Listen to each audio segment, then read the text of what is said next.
leader is all about creating a future, building relationships, inspiring others, and building capabilities.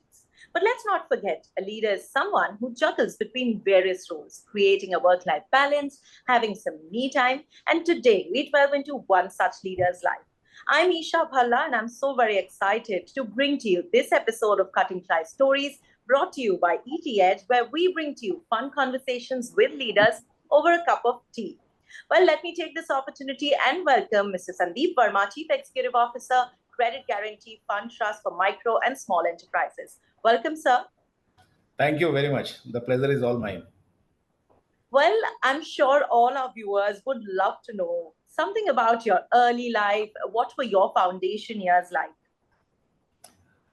See, I come from a very small place. I'm from the state of Bihar, but this has remained with me that something which is to be done by me, which pertains to me, it should be done by me, whatever be the age, whatever be the status, whatever be the place you are in.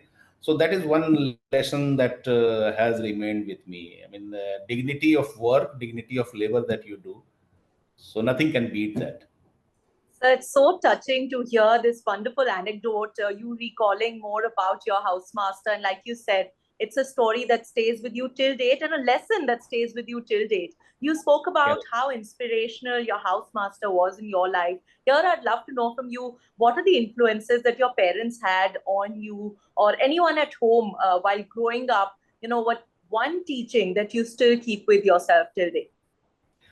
So obviously, you once you come from the middle class, the background, as we loosely call it sanskar and all. And today I see that it has become a much abused word. If you say that I'm carrying a sanskar, then people laugh at you also at times. But coming from that background does give you a lot of the inbuilt culture and the way to behave. It really becomes that one thing which came from my parents was the honesty. My father was in engineering service, and it was a much maligned kind of a service, in a sense that it was and coming from a state of Bihar, it was a concluded thing that somebody who is an engineer in PWD, and that too in Bihar, then there has to be some hanky panky and some corruption and some. So this is the lesson I got from him, that it never pays. The honesty is the best policy. You should always go for that. And believe you me, that has stayed with me. And in my 30-35 years of professional career, this is one thing has stayed. So if I tell you the teachings that I got from the school, that is dignity of labor, and whatever you do it with 100%. And the second lesson which I got from my parents was that honesty is the best policy, and you should never leave that path. So obviously, uh, till now I have carried. So I am pretty sure that it is going to it is going to be the same the entire remaining part of my life also. So use teachings.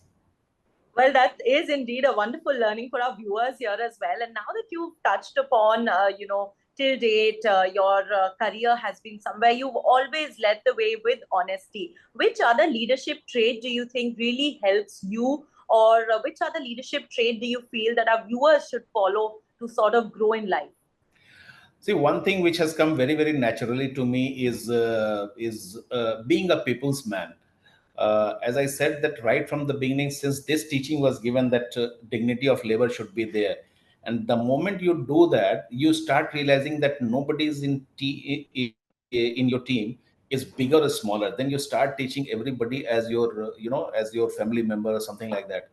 So this I can tell you very proudly, that being a uh, people's man has really helped me, and I firmly believe that that is the crux of leadership. See, every other thing can be achieved, but if the people with whom you are working, if they have full faith in you, in terms of teaching them, guiding them, hand holding them, and at time of stress, be with them, stand with them, and all. See, everybody knows that the leader may not be able to solve all your problems, but the moment you give them this comfort, that at least here is someone who can be talked upon, who can be relied upon, who can be talked to, that itself is a huge support system for the juniors or the for the team members. So I think this is one aspect which has really helped me in my leadership role, because wherever I have worked, the people have taken total below government jobs. So you know that the transfers keep happening and all. But anybody who's worked with me, it's very satisfying for me that they keep calling me and telling me that they desire to work with me one more time. And also, that is the biggest testimony that any leader can ask for.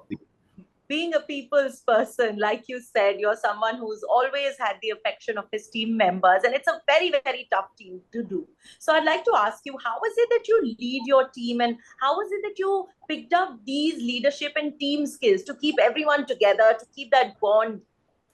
See, the most important thing is that you should be knowing what you are doing. The team will have the faith in you only when they realize that this person is dirtying his hand. He is rolling up the sleeves and entering into the market, entering into the field, and the fighting the war with me. The moment this feeling you convey to your people, and the people also realize that here is a person who is not sitting on an ivory tower giving you advices without realizing the practical aspect of it. So that is the thing. So what I do and what I have learned, that wherever field you go, as I said, that being in the government job, you keep changing your verticals and all. So wherever you go, you pick up the threads of the work nicely, and once the people realize that this person means business, he knows everything, then it starts happening on its own. And then you are also in the right position to guide them, support them, advise them, and also knowing your work fully is the most important. But as I said that many times I have seen those kind of people also, that if they think that they know more, a sense of the entitlement comes to them. So that is the crux. You should know everything, but the impression to the other should not go that I am trying to show that I know everything. I mean, that is what makes you a very good leader. Wonderful. So you spoke about how knowing that, yes, this is my work and knowing it well, yet not being overconfident, being humble and grounded sort of helps. So here I'd like to ask you, sir, every day in today's very evolving world of business is a day of learning. How is it that you keep investing, improving on your skills and sort of create that learning environment around yourself? Now the life is much more easy. I wish when we were young these things were there. I still remember in olden days when we were preparing for exams and all, we used to go for power paper cutting and then keeping a file of that. And so now is the world of, the time of information, and everything is available on net, and wherever you go the information is there. You only have to be a keen observer. I always feel that you can observe anybody and learn something from anybody. You keep watching a movie. In the movie, also you'll find some characters from whom you can, imbibe some of the good qualities. Then the net is there, the YouTube. You go and listen to the people for whom you have immense respect.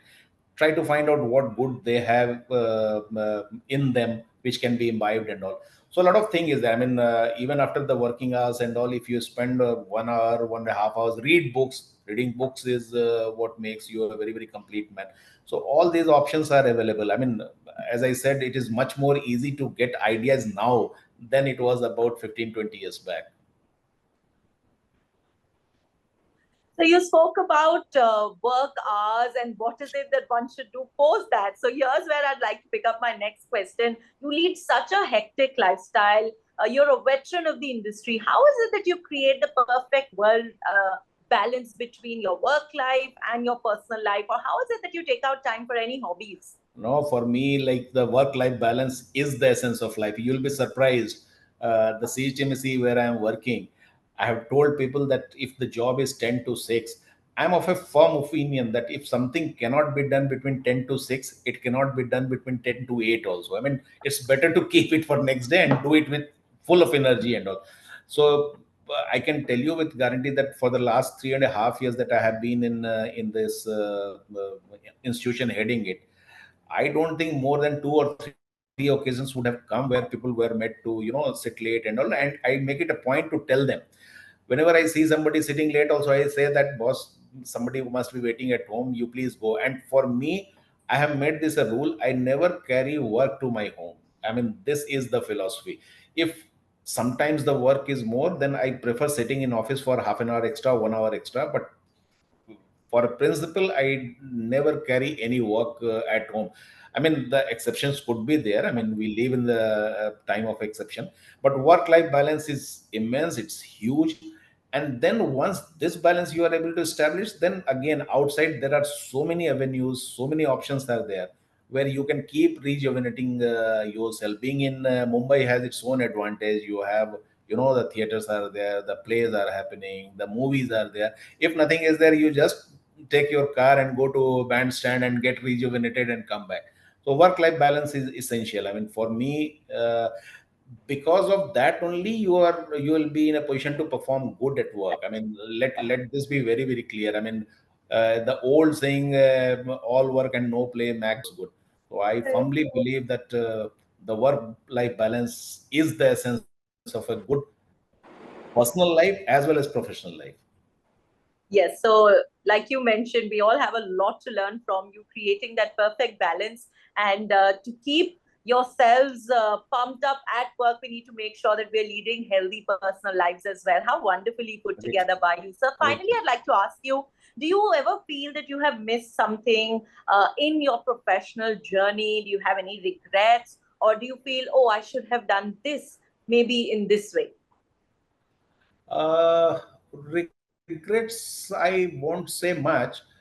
No regrets per se. The only thing I feel that particularly the sector that I'm working in, the micro and small segment, when I see the challenges and when I see the opportunity, the only regret that I have is that why are we not able to solve all the problems? Because more or less the issues, this thing, but it is only the limitation of resources, limitation of time, limitation of the usual limitations.